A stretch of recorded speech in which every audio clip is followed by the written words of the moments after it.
Akhirnya ketika Sampurokupaking lengser atau selesai masa jabatannya, Wan Umaruddin Barus ditunjuk juga, ditunjuk oleh Menteri Dalam Negeri untuk menjadi bupati di Deli Serdang. Itu di Deli Serdang. Nah, kenapa bisa terjadi gejolak? Waktu itu ada namanya salah satu orang bernama Empati Hulu. Empati Hulu yang memimpin demo. Tuh. Di Deli Serdang. Di Deli Serdang tuh. Itu mengerahkan masa aksi untuk tidak setuju si Wan Umaruddin Barus ini menjabat sebagai Bupati Deli Serdang. On air lagi Sebaya Podcast 1, 2, 3 Action. Mulai Mulai tuh. Oke. Assalamualaikum warahmatullahi wabarakatuh. Waalaikumsalam warahmatullahi Seperti wabarakatuh. biasa kembali kepada podcast Sebaya. Ada tulisan aja. Ada banyak. Ya.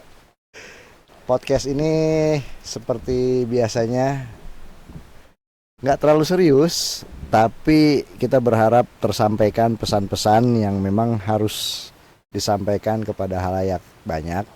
Dan bagi pemirsa yang mungkin kesempatan melihat podcast ini, Menyaksikan. ya sama aja sih menyaksikan mau melihat. Akan memiliki sebuah ruang pikir, ruang pemahaman bahwa betapa pentingnya sebuah sejarah yang telah terjadi sebelumnya untuk menjadi pedoman kita di masa yang akan datang. Betul. Pada kesempatan ini episode yang keberapa nih Jap? Gua tahu lupa dah. lupa. Banyak pokoknya ya. Episode podcast Sebaya ini kembali dipersembahkan oleh Yayasan Sebaya yang memang yayasan peduli dengan sebuah sejarah secara nasional maupun secara lokal. Kembali saya tidak sendiri, kita bersama. Om Swastiastu. Oh iya. Wah, Lupa. Parah nih, bukan parah nih, bener parah nih. Wah, Udah lupa, udah kelamaan. Parah lu. Ya Udah kelamaan. Kita cita NKRI lu. Iya. Parah lu. Om Swastiastu, Namo Buddhaya, salam kebajikan, salam Pancasila selalu di hati. Gitu. NKRI. Ini udah lama banget kita nggak on air ini ya. Iya. Gitu. Kemarin kita off air terus. Bersama saya langsung aja kita. Tangan tamu ya? Oh bukan tamu lagi nih mah. Apa namanya? Komentator. Bukan hulu balang, bukan. Bung Mulki.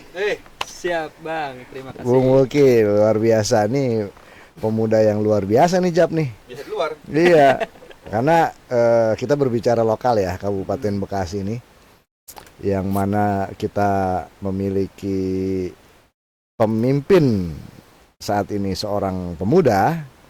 Masa apa? Ada, Banyak. Lah, ada Bupati iya. Bekasi. Lah, oh masih mimpin.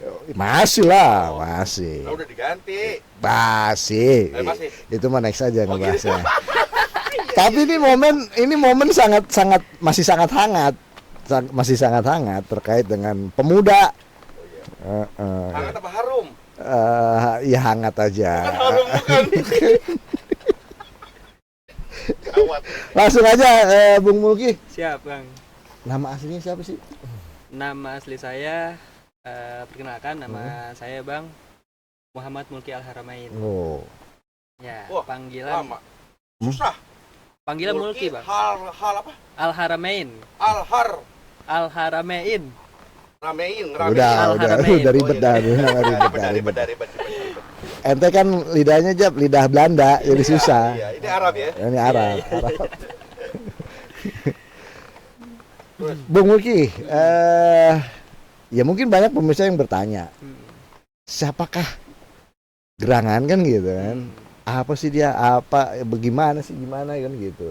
Mungkin satu hal Yang kita undang di podcast Sebaya itu pasti terkait dengan yang pertama adalah sejarah, yang kedua budaya, Betul. dan yang ketiga tentunya sebuah ilmu pengetahuan kan gitu.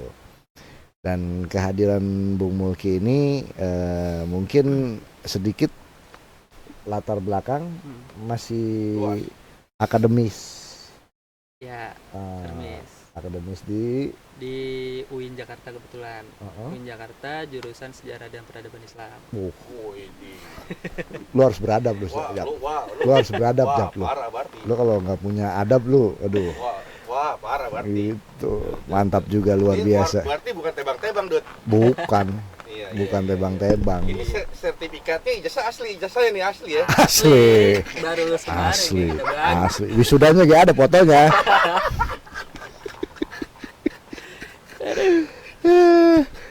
Berarti sekarang aktivitas Bung Mulki apa nih? Kebetulan aktivitas saya kesehariannya menulis, Oh, meneliti kesejarahan. tapi udah lulus. Alhamdulillah sudah. Berapa tahun kapan? Kebetulan kemarin saya itu lulus di tahun 2025 Oh, bulan kemarin. Agustus. Oh, Ya, fresh graduate, Jap. fresh graduate. Masih fresh nih. Iya. Oh, ingatan dan keilmuannya, Jap. Nggak kayak kita ini. Tapi nggak apa-apa, pengen tahu tes case. Boleh, Nyangkut Iya. kagak, nyangkut kagak. Iya. boleh, boleh. Iya. Nah, yang menjadi perhatian kita sebenarnya kenapa saya panggil Bung aja ya, Iya, karena panggil Ade saya ketuaan banget kayak gitu kan. Biar akrab aja. Iya, Bung Mulki ini menulis sebuah jurnal Betul, Bang. ya, yang saya baca tuh dikirim oleh rekan kita, saya baca dan saya lihat ada sesuatu yang menjadi sebuah ketertarikan, pembahasan sebuah sejarah di kebetulan kita ini kan stay atau tinggal di sebuah wilayah Kabupaten Bekasi ya, Betul, Bang. dan memang sebuah pemahaman yang masih sangat perlu dieksplor tentang kewilayahan kita sendiri. Karena ada pepatah yang mengatakan bangsa yang besar itu adalah bangsa yang mengenal atau mengingat sejarah. Sejarah. Kan gitu. Itu kata siapa? Jap. Kata Neil Armstrong. Kalau Neil Armstrong itu one step itu dah lupa saya. Tapi yang pasti itu ucapan yang sangat terngiang-ngiang mungkin di banyak orang, yang disampaikan oleh founding father negara kita itu Bapak Insinyur Soekarno. Beliau mengatakan jas merah, jangan sekali-kali melupakan sejarah, karena memang sangat penting juga kita melihat sejarah kita seperti apa kan gitu. Betul. Untuk jangan sampai ya mungkin kita mengarah kepada yang lebih baik kan gitu. Nah, ketertarikan kepada jurnal itu bahwa Bung Mulki itu melakukan sebuah penulisan di sebuah jurnal membahas tentang seorang tokoh Seorang tokoh yang pernah memimpin di Kabupaten Kabupaten Bekasi. Bekasi ini. Betul. Siapa namanya? Namanya itu Sampurno Kolopaking. Oke, Sampurno Kolopaking. Oh, kakeknya Novia Kolopaking. Mungkin. Bisa jadi. Bisa jadi. Nah, ini yang menarik Jar, gitu. Kenapa Kolopaking gitu? Itu marga kayaknya deh. Iya, Ya, marga betul, gitu. betul. Marga karena di belakang. Kalau di depan pagar. Jaro. Jaro. Iya kan? Gitu. Di Nah, Bekasi kagak ada pagar, ada Jaro. oh iya, Jaro. Jaro, betul. Benar. Betul. Iya, iya, itu. Kearifan lokal kita itu. Nah, yang menjadi ketertarikan saya itu dari sekian banyak tokoh yang ada di Kabupaten Bekasi selain tadi Pak Sampurno Kolopaking Kolopaking, ini kan ada Raden Umar Suhada Iya, ya. Suhanda. Sudah ada Umar, ada pahlawan nasional yang berasal dari Kabupaten Bekasi itu Kiai Haji Nur Ali kan. Betul. Terus ada beberapa lah nama-nama tokoh-tokoh yang pernah memimpin di wilayah Kabupaten Bekasi. Kenapa Bung Mulki itu justru mengangkat tokoh ini gitu? Apa punya saudara dengan beliaunya atau gimana? Ya kebetulan mungkin kita boleh cerita latar belakang dulu ya Bang ya. Oke. Maksudnya kenapa saya ini bisa tertarik dengan nulis jurnal, Mhm. terutama tentang sejarah Bekasi. Karena waktu itu ketika saya semenjak kuliah itu kan kebetulan memang jurusan sejarah dan dicekokin ya kita kan Bekasi cekokin itu sejarah semua, terutama sejarah Islam. Oke. Cuman menurut saya sejarah Islam kan sudah banyak lah ditulis oleh bahkan ulama sejarawan Islam iya, iya. seperti contohnya di fakultas saya di Fakultas Adab dan Humaniora UIN Jakarta itu ada namanya Prof almarhum Prof Azumardi Azra. Oke. Itu beliau sejarawan Islam juga. Heeh. Kebetulan juga ada yang membuat saya ini mendorong saya bisa dapat jurnal. Itu salah satunya ada dosen yang bernama Bapak Johan Wahyudi. Beliau menulis jurnal yang banyak. Johan Wahyudi. Bukan Wahyudi, bukan. Johan Wahyudi beda. Itu. Iya. Makanya saya tertarik di situ. Karena kan yang namanya manusia karena yang dipandang itu dari value, Oke. nilai-nilai di dalam dirinya seperti apa. Oke. Nah makanya mungkin saya ingin menilai diri saya biar dipandang sama orang lain ini ada value-nya, yaitu melalui tulisan-tulisan. Salah satunya jurnal gitu Bang. Sebelum jurnal saya juga menulis di salah satu blog namanya Kompasiana. Oh Ya iya. Kompasiana itu saya nulis-nulis kayak belajar struktur tulisan. Nah kalau misalkan saya sudah membaca semua tulisan saya yang ada di Kompasiana, berarti kan saya akan evaluasi. Oh berarti ada tulisan yang kurang di sini, struktur tulisannya. Akhirnya saya sempurnakan. Saya sudah yakin. Akhirnya saya terjun di jurnal. Oke. Itu Bang. Oke. Terus akhirnya saya mencari sumber di Delper. Di Delper itu Ini online website. online website. Oke. Itu dari Belanda. Kebetulan adanya website Delper di tahun 2013 dibuat di Belanda. Nah isinya kebanyakan memang surat kabar, majalah, buku dan sebagainya lah. Yang dimana segala informasi tentang Indonesia semenjak tahun pokoknya dari tahun 1950-an itu ada.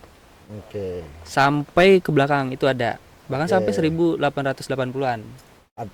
Catatan-catatan. Berarti masa kolonial, masa Hindia Belanda. Seperti itu. Terus akhirnya saya iseng-iseng searching, saya tulis Bekasi di Delper itu. Terus saya lihat ini ada yang menarik nih kata saya nih. Pas saya searching ada pengangkatan bupati baru. Kata saya siapa ini? Pas saya lihat oh namanya Sampurno Kolopaking.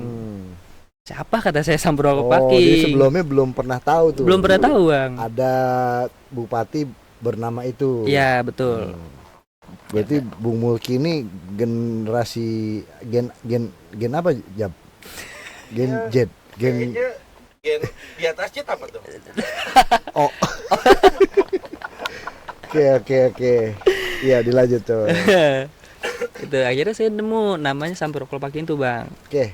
Ketertarikan itu tertarik dengan namanya Kolopaking atau memang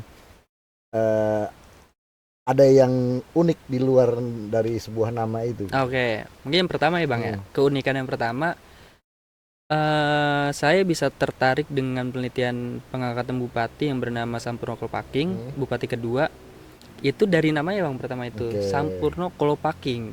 Sebelumnya saya pernah membaca buku judulnya itu Sejarah Lokal. Oke. Itu sejarah metode penulisan sejarah lokal.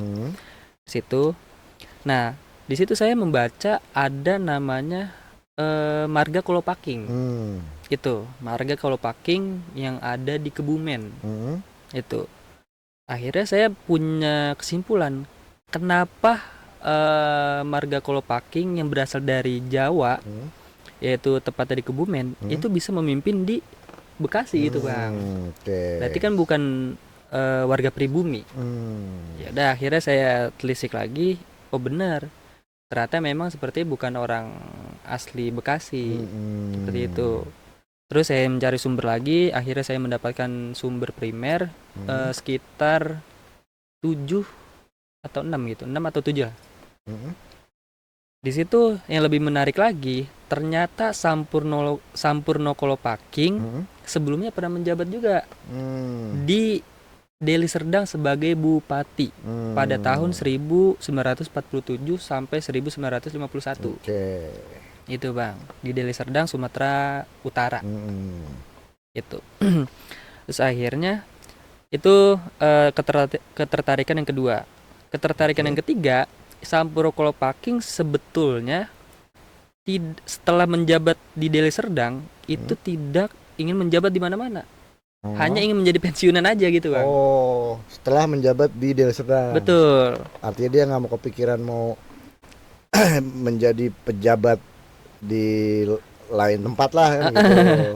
Betul Bang. Itu kenapa? Ada alasannya yang diteliti? Di apa ya? Nah itu iya bisa juga ya. Bisa juga. Itu pemikiran yang bagus juga. Kebetulan pas saya teliti lagi mencari sumber, saya interpretasi kan sesuai metode sejarah kan, ada yang namanya heuristik, kritik sumber, interpretasi, dan historiografi yang terakhir. Nah di tahap interpretasi, saya interpretasi sumber-sumber itu. Kenapa Sampurno Kolopaking ini tidak awalnya tidak ingin menjabat kemana-mana setelah dari Deli Serdang ini? Karena memang dia pernah mengatakan bahwasannya ya sudah, saya ingin menikmati masa pensiun pensiun saya gitu. Masa paripurna lah. Gitu. Nah cerita di latar belakang sebelum Sampurno Kolopaking menjabat di Bekasi itu terdapat gejolak di Deli Serdang. Setelah Sampurno Kolopaking selesai masa jabatannya pada 1951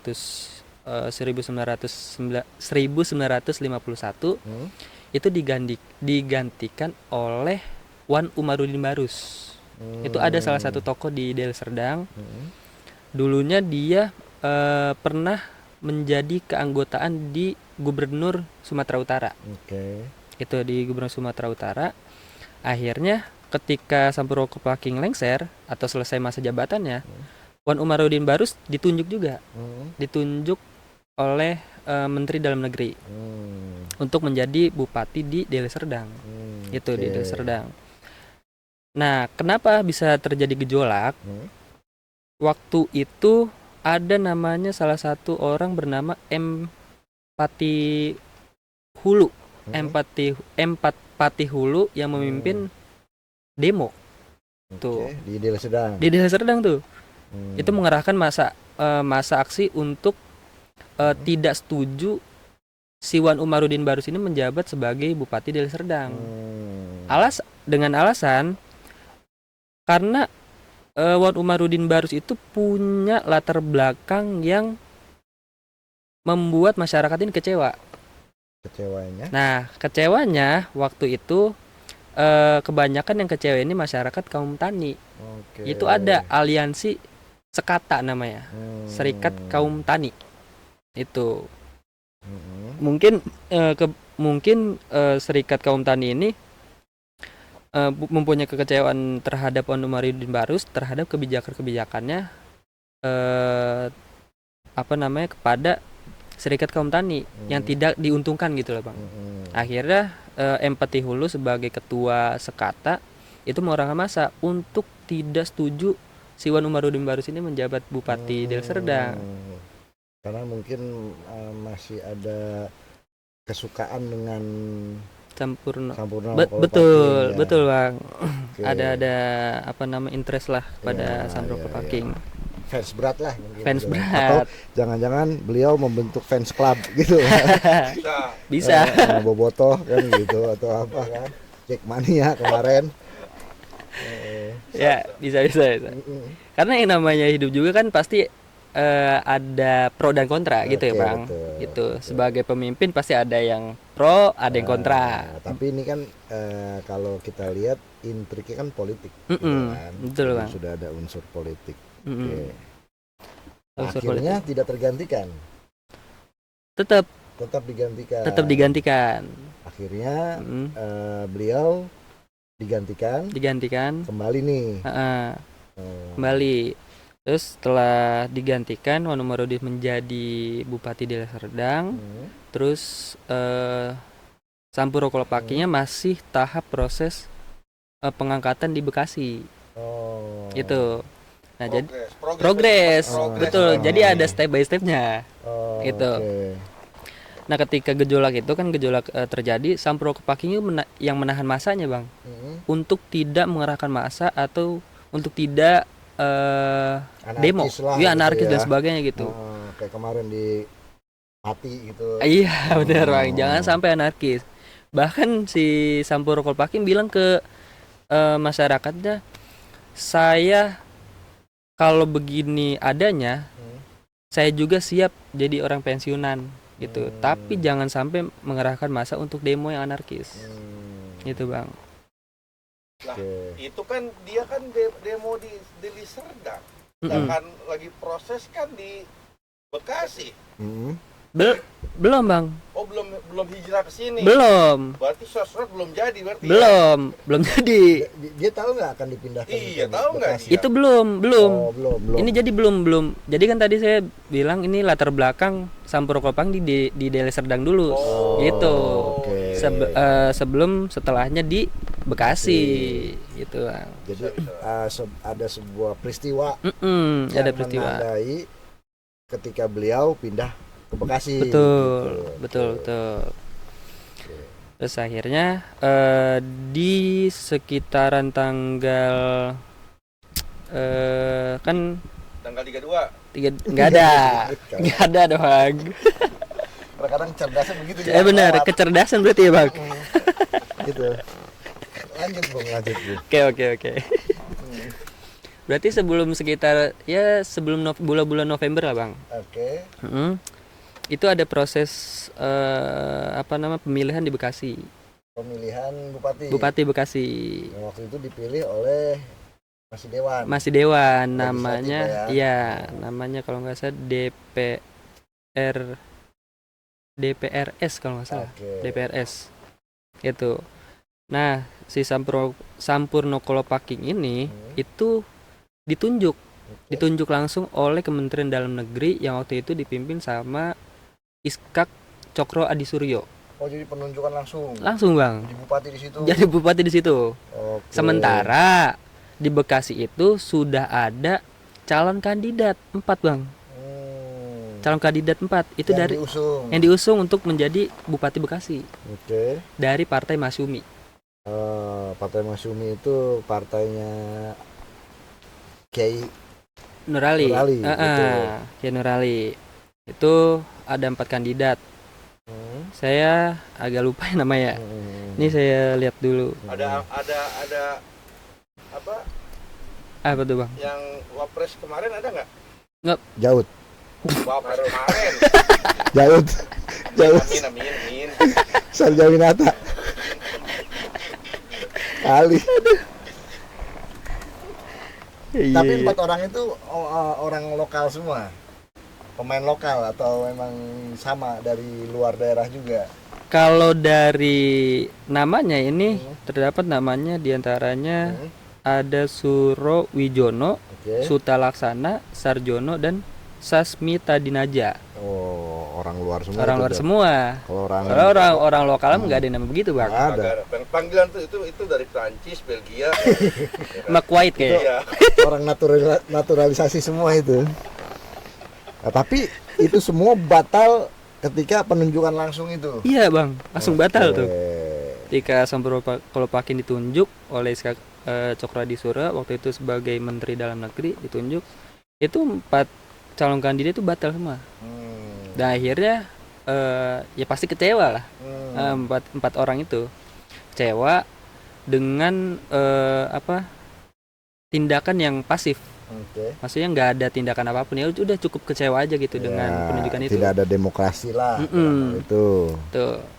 Mungkin kalau misalnya kita tarik lagi bang, karena kan masa pasca di masa revolusi menuju ke pasca revolusi kan memang pemilihan bupati itu tidak adanya integrasi pemilihan dengan pusat gitu. Makanya mungkin sah-sah aja itu bang pada waktu itu, karena kan pemilu pertama itu pada tahun 1955 itu pemilu pertama. Itu makanya sebelum di tahun 1955 itu pemilihan bupati, gubernur, desa dan sebagainya, wedana itu ya penunjukan jatuhnya bang, gitu sesuai instruksi lah itu bahasanya. Jadi langsung penunjukan langsung beliau menjadi seorang bupati. Betul. Oke. Nah ketika beliau menjadi seorang bupati, Di mana? enggak maksudnya Di mana dulu? pelantikannya ya? Iyalah. Iya. Apanya bang? Masih di Meser ya Bekasi? Apa udah dipindah ke sini? Di Jatinegara. Oh masih Jatinegara. Berarti di Jatinegara. Negara berarti. Betul. Oh gitu. Nah ketika dia menjadi bupati di Kabupaten Bekasi, menjabat lama juga. Jadi dilantik itu pada 1 November 1951 sampai selesai masa jabatannya tanggal 30 Januari 1958. Berarti 8 tahun, 7 tahun. 7 tahun. Lama juga 7 tahun. Iya, ya, lama hampir juga. 2 periode kalau sekarang kan ya. Ya, dua periode. Kalau dulu mah 1,5 ya, setengah periode dulu ya. Ya presiden 32 tahun dulu. Iya. Lama juga. Nah, ketika beliau menjadi bupati, ada intrik-intrik yang terjadi seperti di Deli Serdang nggak? Atau memang mulus-mulus saja? Oh, kalau itu mulus-mulus saja bang, karena yang di dalam sumber yang saya baca itu dari Partai Masyumi pun nggak ada tindakan apapun, tindakannya hanya pasif. Nerima aja dengan nerima kekecewaan itu. Itu. Nah terus selama beliau menjadi bupati, ada sesuatu hal yang memang membuat kebagusan kah, kebaikan lah gitu kan? Karena kan saya melihat di Jura itu pasti ini ada intriknya nih. Intrik bahwa kenapa Bung Mulki itu membahas Sampurna Kolopaking? Ya. Apakah hanya sebatas mutasi atau perpindahan dia dari Deli Serdang ke Bekasi saja kan gitu? Betul. Atau kelanjutannya adakah sebuah cerita, sebuah kisah atau sebuah perjalanan catatan sejarah yang mana Sampurna Kolopaking itu memberikan sebuah hal yang besar kepada Bekasi atau apa gitu? Oke. Yang saya tulis dalam jurnal itu kan yang namanya sejarah pasti harus ada pembatas bahasan gitu ya bang, pembatas bahasan atau periodisasi lah. Jadi saya hanya meliti Sampurna Kolopaking pengangkatan saja, pengangkatan bupati di Bekasi gitu. Nggak ada yang lebih spesifik lagi nggak ada. Ya kan terkait apa berkontribusi Kebijakannya, apa, ya gitu. betul. Dia hanya pengangkatan aja gitu bang. Tapi sangat yang menjadi bagi saya ya pribadi yang menjadi ketertarikan adalah rangkaian kalau jadi gini, bagi saya itu sejarah itu ibarat sebuah kaca, mirror lah gitu. Sebuah kaca, mungkin kaca spion gitu kan, kalau di motor kan. Kaca benggala. Iya, artinya kaca yang kita lihat untuk di belakang kan, motor itu sangat bergantung, motor, mobil gitu kan, sangat bergantung dengan kaca spion gitu kan. Betul. Walaupun kita berjalan maju, tapi kan kita perlu juga nih melihat ke belakang gitu kan. Betul. Nah, itulah menurut saya sejarah. Mungkin ini mah hanya ini saja ya, asumsi. Bukan asumsi, Kiasan. referensi saja. Referensi bahwa saya pernah membaca ya sedikit lah, nggak banyak, rangkaian sejarah Kolopaking itu. Itu. Saya pernah membaca bahwa Kolopaking itu adalah sebuah gelar sebenarnya. Betul. Yang mana gelar itu diberikan pada era kerajaan Mataram. Yang dipimpin pada saat itu Sultan Amangkurat pertama. Amangkurat pertama itu. Alkisah ini kan, karena ini bagi saya masih story ya, bukan history ya, masih story gitu. Kenapa saya katakan story? Ketika Amangkurat itu melakukan sebuah perjalanan,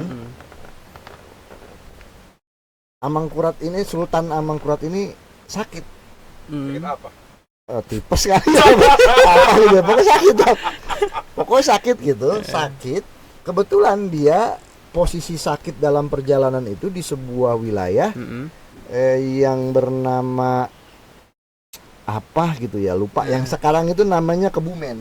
Ya, betul lah. Nah, bertemulah dengan tokoh lingkungan itu, kalau kata kita kuwu lah, kepala adat lah, kepala kampung lah gitu. Akhirnya oleh kepala kampung itu dikasih obat, Jab. Kelapa. Kelapa muda. Bukan, justru kelapa tua. Aking sebutnya. Oh iya, betul. Oh yang udah keriput ya? Nah, dikasih minum tuh Sultan Amangkurat pertama. Emang ada udah keriput? Ya makanya udah jadi santan kali ya. Nah, dikasih minum dari kelapa aking atau kelapa tua gitu kan, sembuh tuh. Si Sultan itu. Nah, akhirnya karena merasa diobati dan merasa ditolong oleh Sultan Amangkurat I itu, ditunjuklah orang itu menjadi kadipaten lah gitu lah, pemimpin lah gitu lah, pemimpin di sebuah wilayah lah, atau mungkin adipati lah, ya mungkin setara bupati lah sekarang gitu kan. Diberilah gelar oleh Sultan Amangkurat itu, gelarnya adalah Raden Kolopaking. Raden tapi Raden. Jadi ada trah. Ya, kalau kita melihat, saya melihat itu ada trah kepemimpinan. Betul. Nah, di Kebumen itu turun temurun, Jap. apanya? Pemimpinnya, bupatinya. Betul. Jadi Dinasti dong. Dinasti Kolopaking gitu. Jadi ningrat lah Kolopaking itu. Nah, ada juga sambungannya mungkin tadi, kenapa harus ditunjuk langsung kan begitu. Nah, ini yang bagi saya ketertarikan inilah yang harus dikuak mungkin kan gitu. Betul. Kenapa harus Kolopaking yang diturunkan kan gitu di sebuah wilayah. Ya mungkin kalau Bung Mulki lebih jauh lagi, lebih dalam lagi untuk mengungkap, Bekasi pada tahun itu dalam keadaan gejolak apa sih? Sampai harus Raden Sampurno Kolopaking lah yang harus ditempatkan di Bekasi itu. Karena kalau melihat dari tadi yang disampaikan oleh Bung Mulki itu, ada sebuah intrik yang terjadi sebelum beliau pindah ke Bekasi. Ada sebuah huru-hara dan akhirnya bisa dipertahankan kan gitu kan. Betul. Mungkin dari situ. Nah, itu yang menariknya bahwa pada saat beliau masuk ke Kabupaten Bekasi ini ditunjuk menjadi seorang bupati, Bekasi itu dalam keadaan apa sih gitu kan. Sehingga mungkin dia menjadi pencerah lah atau menjadi itu. Tapi sangat menarik gitu. Mungkin ada hal yang belum dijelasin juga ya Bang, terkait apa namanya Sampurno Kolopaking ini. Memang pada waktu itu kenapa pertama masyarakat itu suka dengan Sampurno Kolopaking, juga Iskak Cokroadisuro bisa mengangkat Sampurno Kolopaking itu kenapa gitu kan. Karena Sampurno Kolopaking ini di masa jabatan di Deli Serdang itu sangat merakyat pertama, sangat merakyat, kemudian komunikasinya aktif dengan masyarakat. Bahkan ketika tanggal 10-11 November Hari Pahlawan di tahun 1950 itu bahkan Sampurno Kolopaking menjadi ketua panitianya. Gitu kan, seharusnya anggota-anggota lain atau masyarakatnya gitu. penyelenggara dia ya.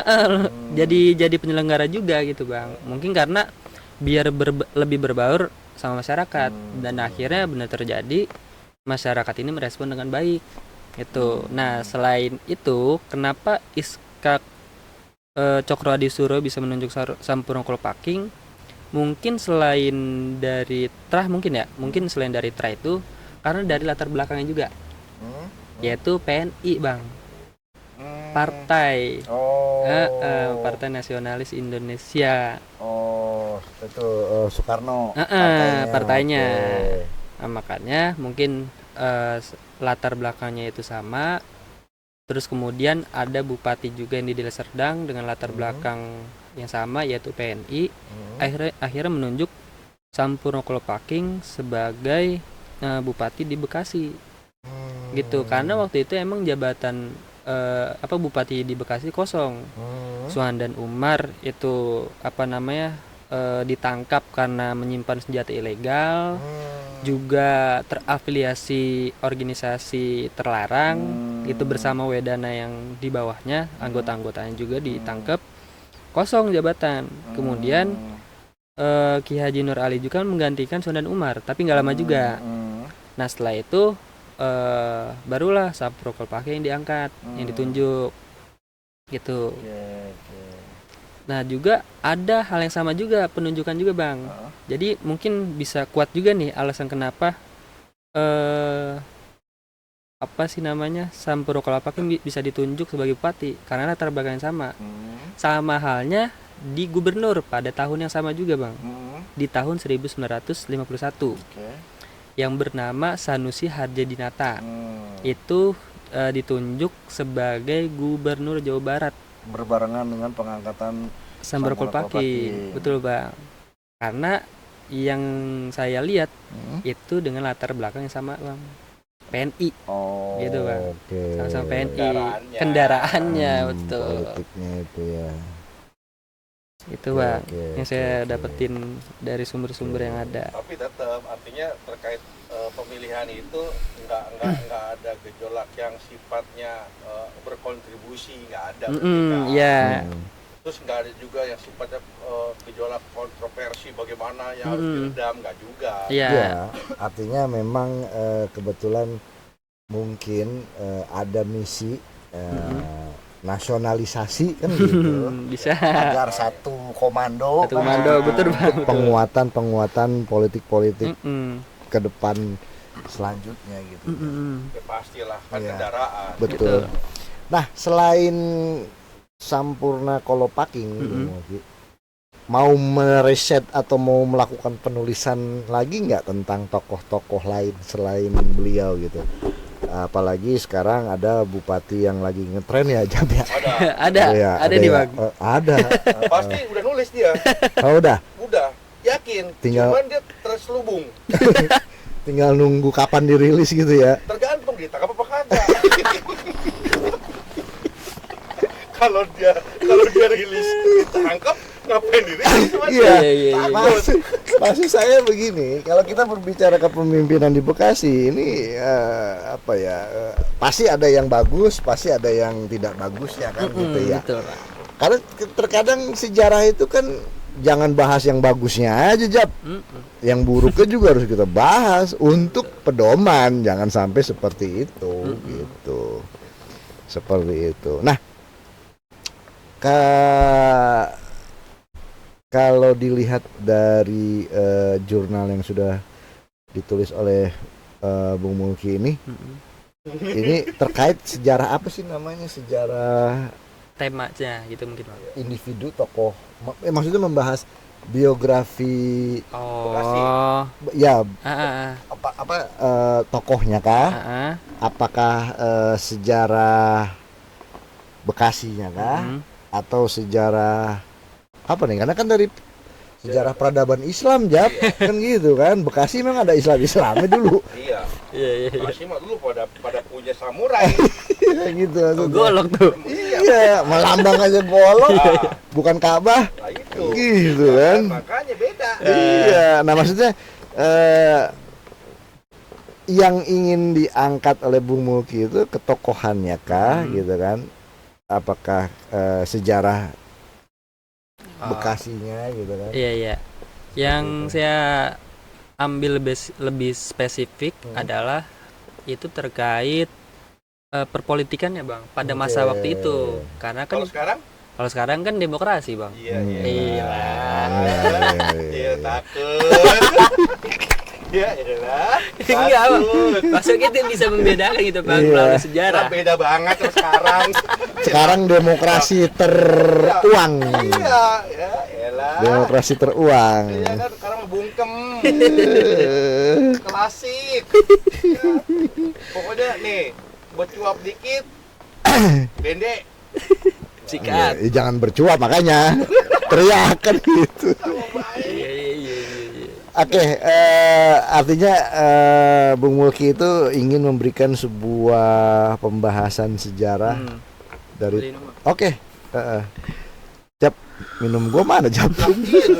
Ya, lupa dibawa. Iya. Iya. Santai. Maksudnya Mm-mm. memang kalau melihat dari generasi Bung Mulki yang Dulu. Gen Z ya, masih Gen Z ya, Jap ya. Dia dulu apa sekarang nih ceritanya nih. Enggak, memberikan sebuah jurnal ini kan berarti mengingatkan generasinya. Mm-mm. Tadi aja disampaikan oleh Bung Mulki bahwa saya baru tahu bahwa ada nama Bupati Kolopaki. Sampurno Kolopaki kan gitu. Iya. Berarti kan generasi yang apa namanya Minor. setingkatnya kan Iya. pasti kan banyak yang belum tahu Jap kan Belum tahu, gitu kan. Betul, Nah ini kan sebuah referensi juga bagi saya gitu. Ente juga kan baru tahu kan Jap? Baru tahu. Sos sama Oh, ini iya. bapaknya Blackpink. Blackpink. Dia juga baru tahu itu bahwa ada bupati namanya Sampurno Kolopaki. Iya. Jujur Jap, lu baru tahu kan? Lah makanya. Nah, artinya ini sebuah referensi yang memang positif sebenarnya gitu. Dan berharap akan ada pengembangan lebih lanjut. Iya bang. Jurnal itu kan sebuah titik awal ya, Betul. karya ilmiah. Nanti bisa menjadi setelah jurnal bisa lebih diperdalam dengan segala metodologi lebih deskripsi lebih dalam lebih apa sehingga menjadi sebuah karya ilmiah, buku atau apa kan gitu. Iya. Emang masih nulis Masih bang, sampai sekarang? sampai sekarang.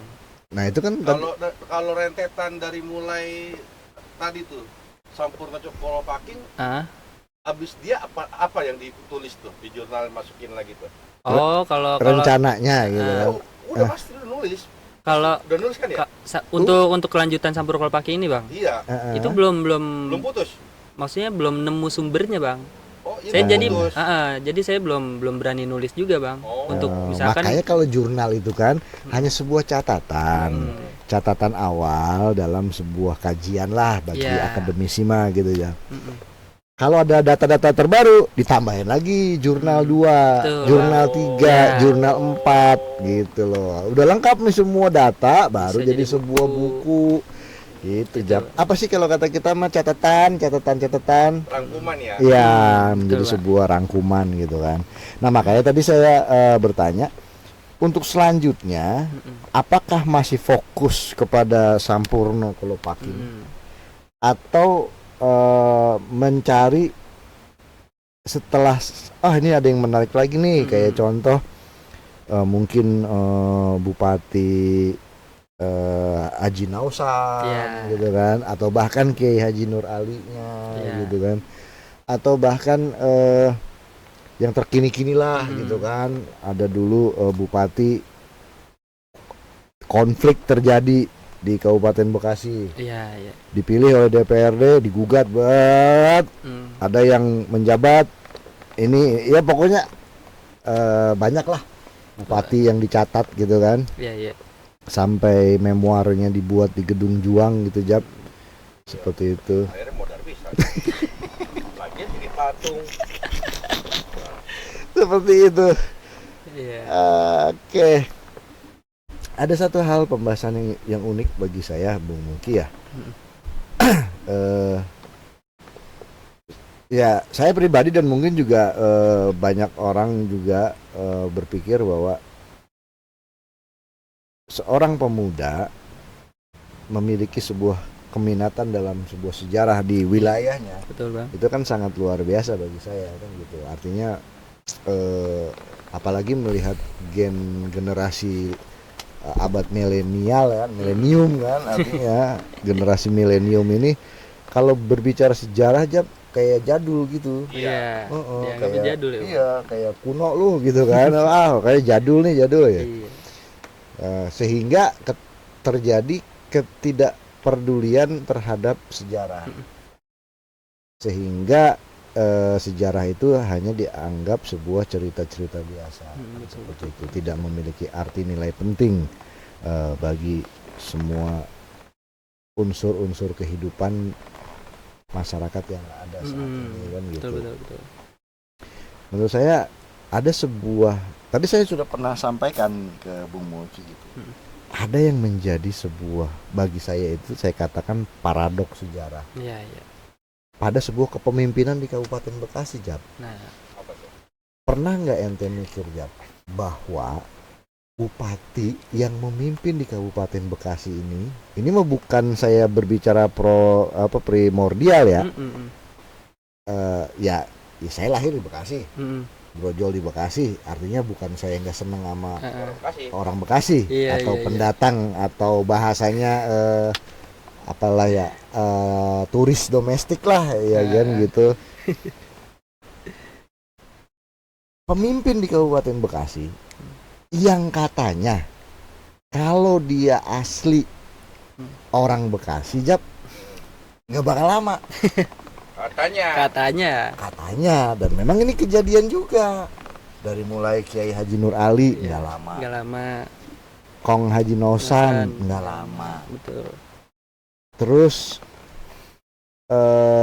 ya mungkin ada bupati almarhum namanya Sa'aduddin, walaupun satu periode, digantikan oleh Bu Neneng pada saat itu satu periode setengah, nggak lama juga.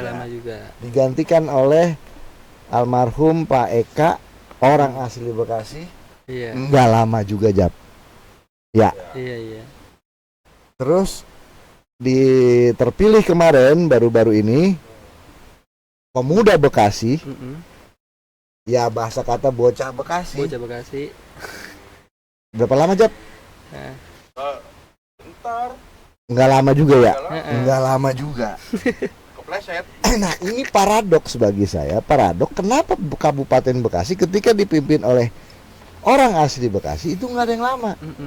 Tapi ketika dipimpin oleh orang bukan orang pribumi Bekasi, ya tadi, kayak Suhada Umar, terus Sampurna Kolopaking, Pak Sukomartono, Pak Wikanda lah, terus sebelumnya ada beberapa lah gitu kan.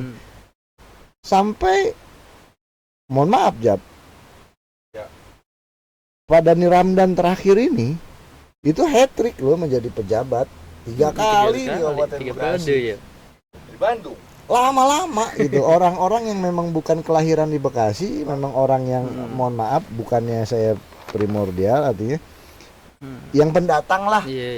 Itu lama di Bekasi. Nah ini apakah ada sebuah goib yang menjadi sebuah ketetapan kan gitu? Iya bang. Bahwa Kabupaten Bekasi ini tidak bisa dipimpin oleh orang pribumi, dan akan berkembang dan bagus itu dipimpin oleh orang pendatang. Gitu. Karena pembangunan di Bekasi ini yang saya lihat ya lebih banyaknya berkembang ketika bupatinya oleh orang luar Bekasi. Lihat pandangan dari akademisi bagaimana kaca. Nah itu yang saya katakan paradoks, itu adalah sebuah keganjilan yang memang pun saya belum bisa membuktikan secara data, gitu kan, ataupun secara fakta, kan, tapi itu menjadi sebuah catatan yang terjadi gitu. Nah ini yang menariknya gitu. Seperti itu. Catatan kelam, benar. Karena memang mungkin ya di bawahnya masih banyak orang-orang yang kurang support kali, kayak semacam ya mungkin kebanyakan yang ada di dalam kendaraannya banyak orang-orang enggak juga, Jam. Artinya gini, apapun kejadian-kejadian yang mengarah untuk terjadinya sedikitnya waktu seorang pemimpin itu apapun yang terjadi ya pasti terjadi. Intinya mah kenapa selama periode bertahun-tahun kepemimpinan Bekasi ini yang orang yang non itu lebih lama daripada orang yang pribumi gitu aja sih, Jat. Nah itu perlu kita kulik nanti sama ahlinya. Sama ahlinya kita datengin ya kan, pengen tahu punya jawaban apa dia. Ya kayaknya sih nggak punya jawaban itu. Bisa sebenarnya kalau kita ngehadirin Cenayang. Ya sejarah perdukunan itu. Sejarah perdukunan. Iya, saya pernah berpikir begini, Bung. Kalau kita berbicara sejarah, pusing-pusing banget kita nyari data, pusing-pusing banget kita nelusurin narasumber tentang sejarah kan gitu kan. Iya. Udah aja kita panggil orang indigo ya. Dia ngelihat ini dulu tempatnya apa. Iya. Wah, ini tempatnya begini kan gitu. Simpel gitu. Kita mau podcast dibilang offset gimana kita? Oke, harapan selanjutnya Bung Mulki terkait dari sisi keilmuan tentang sejarah secara akademisinya, harapan di wilayah Bekasi ini apa gitu? Iya Bang. Harapan emang orang Bekasi dia? Iya Bekasi, Harapan Jaya Bekasi. Harapan kita Bekasi. Emang rumah di mana ini? Di sini, Setia Dharma. Iya. Kamu bocah Bekasi ini. Iya, makanya saya sangat luar biasa gitu. Jangan sampai bocah Bekasi ini enggak dihasut oleh orang tua gitu kan, sehingga salah jalan gitu. Silakan Mulki. Iya. Terima kasih. Mungkin dari saya pribadi sendiri, harapan saya kepada generasi yang seumuran saya, khususnya Gen Z yang sudah melek digital, apalagi anak Bekasi, jangan sampai melupakan sejarah yang ada, karena Bekasi bisa seperti ini. Itu perjuangan orang tua kita yang di masa lalu itu. Leluhur kita berjuang lah. Nah kemudian jangan sampai di Bekasi ini ketika sudah melihat kota atau kabupaten yang berkembang, itu sejarah dilupakan. Itu padahal kota atau kabupaten yang maju berkembang itu menyimpan sejarah atau menyimpan misteri yang belum dikuak sama sekali. Bahkan saya bisa menemukan tadi penelitian Sampurna Kolopaking, kemudian yang saya lanjutkan penelitiannya adalah selain Sampurna Kolopaking, wabah penyakit ternak yang ada di Bekasi pada masa Hindia Belanda. Antraks, betul. Ada antraks. Metal band antraks lah. Iya. Itu ada penyakit antraks, penyakit ngorok, terus penyakit PMK, penyakit mulut dan kuku, terus kemudian ada Kusta. Vipes. Berarti pernah terjadi wabah nih di sini. Di Bekasi Bang, di Tambun, di Medan Asem. Medan Satria. Ya dulu Medan Asem namanya Bang. Ada Medan Asem, terus apa lagi ya? Ya di Karawang juga ada, di Batavia ada. Tapi khususnya saya di Bekasi gitu. Karena yang sumber yang saya temukan banyaknya di Bekasi gitu Bang. Itu mengakibatkan banyak korban. Kalau korban enggak, itu khusus di ternak aja Bang. Sapi, kerbau gitu. Ayam, telo. Telo itu. Dan itu berulang enggak? Berulang, ada. Di tahun 2022 ada Bang. Anda korban? Bukan. Cuma pada waktu zaman dulu enggak diobjektin. Jadi enggak dijadiin bahan komersil. Enggak diviralkan. Bukan, kagak dicariin obatnya. Kalau dicariin obatnya ya kan? Betul Bang. Rame. Betul Bang, betul. Bener kagak? Jadi dianggap wabah itu wabah alami. Betul. Ya mungkin nanti kita lanjutkan di podcast selanjutnya mungkin. Iya. Ya, buat lo. Boleh. Kalau perlu dihadirkan korbannya zaman dulu. Ayam. Kita hadirin ayam ntar. Iya. Nah, itu. Oke. Tapi kalau sumpamanya ntar jadiin obat, APBN habis. Iya. Kesedot. Oke, ya artinya bahwa dengan lingkungan di Bekasi ini menjadi unsur pendukung terjadinya penyebaran penyakit itu. Penyakit itu di ternak, bukan di orang. Gitu. Ya untung bagus dulu mah belum banyak orang kan. Bener Bang. Coba sekarang kalau udah banyak orang kan bahaya juga. Enggak. Untung bagus bukan banyak orang. Untung bagus pada waktu itu pejabatnya bukan Luhut. Ntar desain soal Iya, ngek bener. gitu. Jadi nggak ada komersilnya gitu ya. Iya. Terus penting. Iya, vaksin. Iya, bener sih. Bener. Tapi si Bang Mulki ini demen politik kagak dia nih? Enggak ya, aktivis murni ya. Enggak juga. Akademis. Cuman pasti politiknya ada dia ini. Gitu Bang ya. Ya kan? Karena Mahabharata pasti demen politik. Dasarnya apa ya? Mahasiswa. Oh. Lah, Itu urusannya apa maksudnya? tanya kades desa dan Dharma besok siapa? Ya, mancing ya. Iya, Boleh tanya. Iya. Tapi yang pasti calon itu enggak ini didukung kayaknya jawab. Enggak.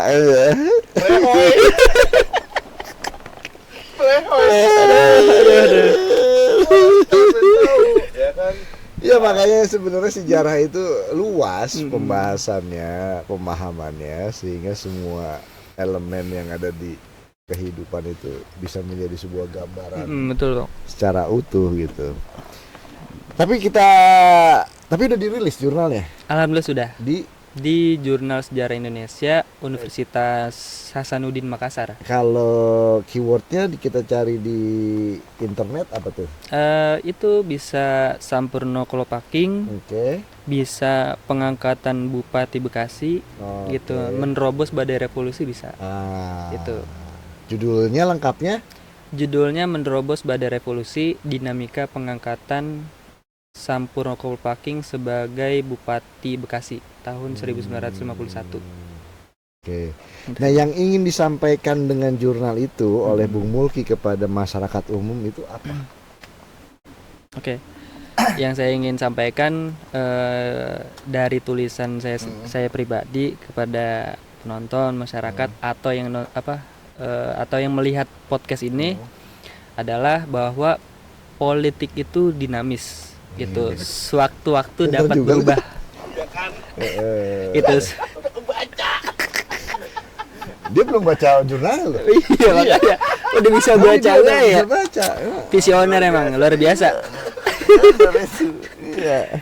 Itu. Jadi kita juga sebagai khususnya ya anak muda juga harus melek politik gitu. Kalau saya melek politik ini melalui sejarah Bang, gitu. Gitu. Jadi kita bisa melihat gambaran masa lalu, terus juga bisa ketika nanti kita menjadi pelaku, kemudian ya mungkin oposisi dan sebagainya, kita bisa mengambil dari sejarah itu. Betul. Gitu. Luar biasa. Giringnya halus. Giringnya tuh. Betul. Ya. Politik sejarah. Itu cakep, nggak apa-apa. Kan terus lama-lama bikin gerbong dia. Tapi yang pasti harus dipahami adalah bahwa sejarah itu sebuah gambaran universal. Betul Bang, universal. Walaupun kita membahas di dalam kelokalan tentang Bekasi, tapi bisa memberikan makna yang luas bagi para masyarakat di luar Bekasi. Seperti itu. Yeah. Luar biasa sebenarnya pembahasan ini. Kepada pemirsa podcast Sebaya, dalam hal pencapaian tentang konsep sejarah, kita tidak bisa melihat dari segala satu sisi saja. Betul, Bang. Harus dilihat segala sisi kan gitu. Perspektif dong. Iya. Artinya gini, Jap. Sejarah itu kayak angka 9 kalau dari sisi saya, angka 6 kalau dari sisi orang lain. Betul, kan gitu. betul. Tetap harus ada apa namanya? Maksudnya sejarah itu jangan sampai menjadikan sebuah perbedaan. Saya bilang 9, dia bilang 6, akhirnya tidak sepakat, akhirnya ribut gitu kan. Justru, Sehingga fakta yang sebenarnya tidak terungkap kan, Iya, seperti itu. Sejarah itu adalah sebuah kesepakatan sehingga bisa dikuak, oh iya, dari sisi kita 9, dari sisi lainnya adalah 6. ya gitu. betul Bang. Justru Seperti itu. semakin banyaknya sumber, kita menemukan fakta juga gitu Bang. Oke, betul itu. Oke, cukup, Jap. Mungkin Bisa, udah sejam nih. Udah sejam. Luar biasa, nggak kerasa, Jap ya. Alhamdulillah. Mantap.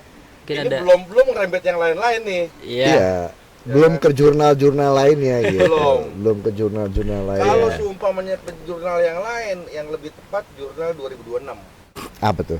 Lah besok. Belum keluar. Iya iya iya. Udah iya. November. Iya, iya. Oke. Jurnal. Nah, kita tunggu hasil jurnalnya Boleh, apa boleh. gitu kan. Sehingga vocabulary atau kaidah-kaidah tentang sejarah yang ada di Kabupaten Bekasi ini bisa terkuak lebih banyak lagi, sehingga bisa menjadikan dinamika pemikiran dan pemahaman bagi warga Kabupaten Bekasi, sehingga warga masyarakat di Kabupaten Bekasi ini bisa melihat tadi kaca spion sejarah ini untuk maju ke depan berhati-hati. Ya, betul. Betul. Jangan sampai melihat ke belakang terus kan, atau di depan ada Iya. batu atau ada hambatan nggak kelihatan, tapi cukup sekilas melihat masa lalu untuk menatap maju ke masa depan. Betul. Kan seperti itu. Mungkin selaras saya Bang nih. Ada pesan juga selaras Oke. dengan apa yang Abang sampaikan. Kalau saya sih punya prinsip ya, yaitu melihat metamorfosis kupu-kupu. Oke. Itu jadi ada tiga perkembangan. Pertama ulet, kepompong, kupu-kupu. Kupu-kupunya. Jadi saya bisa mengambil dari 3 metamorfosis ini Bang. Jadi apapun yang kita lakukan di masa lalu itu akan terjadi di masa kini. Oke. Entah baik maupun buruk. Begitupun apapun yang kita lakukan di masa kini itu akan terjadi di masa depan. Baik buruk maupun baik. Ya. Begitupun siklus kedepannya pasti akan terulang kembali Bang. Itu prinsip sejarah saya. Gitu sih Bang. Itu disebut butterfly effect. Itu Kalau snack effect matok. Bukan kupu-kupu terbang setengah ya itu. malam. Oke, pemirsa, mungkin waktu juga yang membatasi kita semua, dan terima kasih Bung Mulki Siap, Bang. atas kesediaannya hadir di podcast yang ya begini adanya lah, tapi intinya penyampaian informasi kepada masyarakat tersampaikan bahwa Yayasan Sebaya itu singkatan. Sebaya itu singkat. Sebaya singkatannya Sejarah Bekasi Raya. Wah, luar biasa. Singkat Sebaya. Makanya orang-orang yang bersejarah ya kan di poloknya ya kan ya kita undang. Iya, mau iya. itu mau sejarah tukang tulis Iya. kan gitu, Iya, mau iya. tukang pola kita undang baik. Iya.